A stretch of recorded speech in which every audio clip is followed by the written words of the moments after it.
الحمد للہ وکفا والسلام علی عباده الذین اصطفى اما بعد فاعوذ باللہ من الشیطان الرجیم بسم اللہ الرحمن الرحیم جی الحمدللہ ثم الحمدللہ۔ ہمارے اور آپ کے آج کا جو بیان ہے وہ ہے روزے اور تراویح باعث مغفرت ہے۔ حضرت ابو ہریرہ رضی اللہ تعالیٰ عنہ مبارک سے روایت ہے کہ رسول اللہ صلی اللہ علیہ وآلہ وسلم خاتم النبیین مبارک نے فرمایا ہے، جو لوگ رمضان کے روزے ایمان و احتساب کے ساتھ رکھیں گے ان کے سب گزشتہ گناہ معاف کر دیے جائیں گے، اور ایسے ہی جو لوگ ایمان و احتساب کے ساتھ رمضان کی راتوں میں نوافل تراویح و تہجد پڑھیں گے ان کے بھی سب پیچھے گناہ معاف کر دیے جائیں گے، اور اسی طرح جو لوگ شب قدر میں ایمان و احتساب کے ساتھ نوافل پڑھیں گے ان کے بھی سارے پہلے گناہ معاف کر دیے جائیں گے۔ حضرت عبداللہ بن عمر رضی اللہ تعالیٰ عنہ مبارک سے روایت ہے کہ رسول اللہ صلی اللہ علیہ وآلہ وسلم خاتم النبیین مبارک نے فرمایا، روزہ اور قرآن دونوں بندے کی سفارش کریں گے، یعنی اس بندے کی جو دن میں روزے رکھے گا اور رات میں اللہ کے حضور میں کھڑے ہو کر اس کا پاک کلام قرآن مجید پڑھے گا یا سنے گا، روزہ عرض کرے گا، اے اللہ، اے میرے پروردگار، میں نے اس بندے کو کھانے پینے اور نفس کی خواہش پورا کرنے سے روکے رکھا تھا، آج میری سفارش اس کے حق میں قبول فرما اور اس کے ساتھ مغفرت و رحمت کا معاملہ فرما۔ اور قرآن کریم کہے گا، میں نے اس کو رات کو سونے اور حرام کرنے سے روکے رکھا تھا، خداوند عالم جل جلالہ آج اس کے حق میں میری سفارش قبول فرما اور اس کے ساتھ بخشش اور عنایت کا معاملہ فرما۔ چنانچہ روزہ اور قرآن دونوں کی سفارش اس بندے کے حق میں قبول فرمائی جائے گی اور اس کے لیے جنت میں اور اس کے لیے جنت اور مغفرت کا فیصلہ فرما دیا جائے گا، اور خاص مراحم خسرانہ سے اس کو نوازا جائے گا۔ کس سے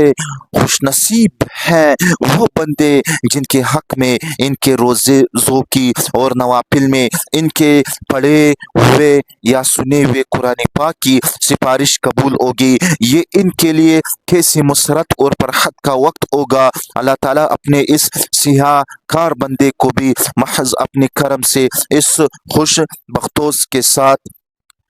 کر دے۔ حضرت ابو ہریرہ رضی اللہ تعالیٰ عنہ مبارک سے روایت ہے کہ رسول اللہ صلی اللہ علیہ وآلہ وسلم خاتم النبیین مبارک نے ارشاد فرمایا، جو آدمی سفر وغیرہ کی شرعی رخصت کے بغیر اور بیماری جیسی کسی عذر کے بغیر رمضان کا ایک روزہ بھی چھوڑے گا، وہ اگر اس کے بجائے عمر بھر بھی روزے رکھے تو جو چیز قوت ہوگی وہ پوری ادا نہیں ہو جا سکتی۔ اور صحیح و بخاری میں بھی بغیر سند کے ایک ترجمہ باب میں اس حدیث کا ذکر کیا گیا ہے۔ اس حدیث کا مدعا اور مطلب یہ ہے کہ شرعی عذر اور رخصت کے بغیر رمضان کا ایک روزہ دانستہ چھوڑنے سے رمضان المبارک کی خاص برکتوں اور اللہ تعالیٰ کی خاص الخاص رحمتوں سے جو محرومی ہوتی ہے، عمر بھر نفل روزے رکھنے سے بھی اس محرومی اور خسران کی تلافی نہیں ہو سکتی۔ اگرچہ ایک روزے کی قانونی قضا ایک ہی دن کا روزہ ہے، لیکن اس سے وہ ہرگز حاصل نہیں ہو سکتا جو روزہ چھوڑنے سے کھو گیا۔ بس جو لوگ بے پرواہی کے ساتھ رمضان کے روزے چھوڑتے ہیں وہ سوچیں کہ اپنے کو کتنا نقصان پہنچاتے ہیں۔ حضرت ابو ہریرہ رضی اللہ تعالیٰ عنہ مبارک سے روایت ہے کہ رسول اللہ صلی اللہ علیہ وآلہ وسلم خاتم النبیین مبارک نے فرمایا کہ جو آدمی روزے رکھتے ہوئے باطل کلام اور باطل کام نہ چھوڑے تو اللہ تعالیٰ کو اس کے بھوکے پیاسے رہنے کی کوئی ضرورت نہیں ہے۔ یہ روایت صحیح البخاری کی تھی۔ معلوم ہوا کہ اللہ کے ہاں روزے کے مقبول ہونے کے لیے ضروری ہے کہ آدمی کھانا پینا چھوڑنے کے علاوہ معصیات و منکرات سے بھی زبان و دہن اور دوسرے اعضاء کی حفاظت کرے۔ اگر کوئی شخص روزے رکھے اور گناہ والے اعمال کرتے رہے تو اللہ تعالیٰ کو اس کے روزے کی کوئی پرواہ نہیں ہے۔ ام المؤمنین حضرت عائشہ صدیقہ رضی اللہ تعالی عنہا وعنہن اجمعین مبارکہ سے روایت ہے کہ رسول اللہ صلی اللہ علیہ وآلہ وسلم خاتم النبیین مبارک رمضان کے آخری عشرے میں عبادت وغیرہ میں مجاہدہ کرتے اور وہ مشقت اٹھاتے جو دوسرے دنوں میں نہیں کرتے۔ ام المؤمنین حضرت عائشہ صدیقہ رضی اللہ تعالی عنہا وعنہن اجمعین مبارکہ سے دوسری حدیث ہے روایت ہے حضرت عائشہ صدیقہ رضی اللہ تعالی عنہا وعنہن اجمعین مبارکہ سے روایت ہے کہ جب رمضان کا عشرہ آخر شروع ہوتا ہے تو رسول اللہ صلی اللہ علیہ وآلہ وسلم خاتم النبیین مبارک کمر کس لیتے ہیں اور شب بیداری کرتے ہیں، یعنی پوری رات عبادت و ذکر و دعا میں مشغول رہتے ہیں اور اپنے گھر کے لوگوں یعنی ازواج مطہرات اور دوسرے متعلقین کو بھی جگہ دیتے ہیں تاکہ وہ بھی ان کی برکتوں اور سعادتوں میں حصہ لے۔ دوسری حدیث ہے وہ صحیح البخاری کی ہے، یہ بھی صحیح البخاری کی تھی اور دوسری حدیث بھی صحیح البخاری کی ہے۔ ام المؤمنین حضرت عائشہ صدیقہ رضی اللہ تعالی عنہا وعنہن اجمعین مبارکہ سے روایت ہے کہ رسول اللہ صلی اللہ علیہ وآلہ وسلم خاتم النبیین مبارک نے فرمایا کہ شب قدر کو تلاش کرو رمضان کی آخری 10 راتوں میں سے تاک راتوں میں۔ اس کا مطلب یہ ہوا کہ شب قدر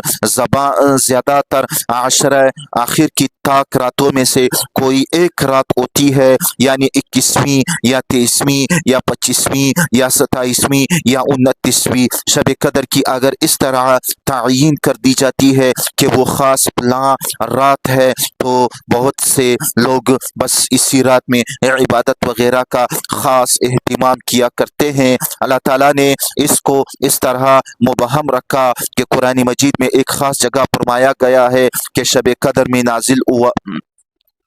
کہ قرآن مجید شب قدر میں نازل ہوا، اور دوسری جگہ فرمایا گیا ہے کہ قرآن مجید کا نزول ماہ رمضان میں ہوا۔ اس سے ارشاد ملا کہ وہ شب قدر رمضان کی راتوں میں سے کوئی رات تھی۔ پھر رسول اللہ صلی اللہ علیہ وآلہ وسلم خاتم النبیین مبارک نے مزید نشاندہی کی طور پر فرمایا کہ رمضان کے آخری عشرے کی تاک راتوں میں سے اس کا زیادہ امکان ہے، لہٰذا ان راتوں کا خاص اہتمام کیجیے۔ زرار ابن جیش جو اکابر تابعین میں سے ہے بیان کرتے ہیں کہ میں نے حضرت ابی بن کعب رضی اللہ تعالیٰ عنہ مبارک سے دریافت کیا کہ آپ کے دینی بھائی عبداللہ بن مسعود رضی اللہ تعالیٰ عنہ مبارک کہتے ہیں جو کوئی پورے سال کی راتوں میں کھڑا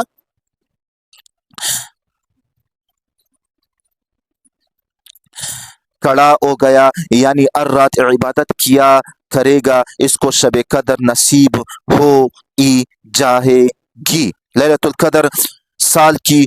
کوئی نہ کوئی رات ہے، پس جو اس کی برکات کا طالب ہو اسے چاہیے کہ سال کی ہر رات کو عبادت سے معمور رکھے، اس طرح وہ یقینی طور پر شب قدر کی برکات پا سکے گا۔ حضرت زرار ابن جیش نے حضرت ابن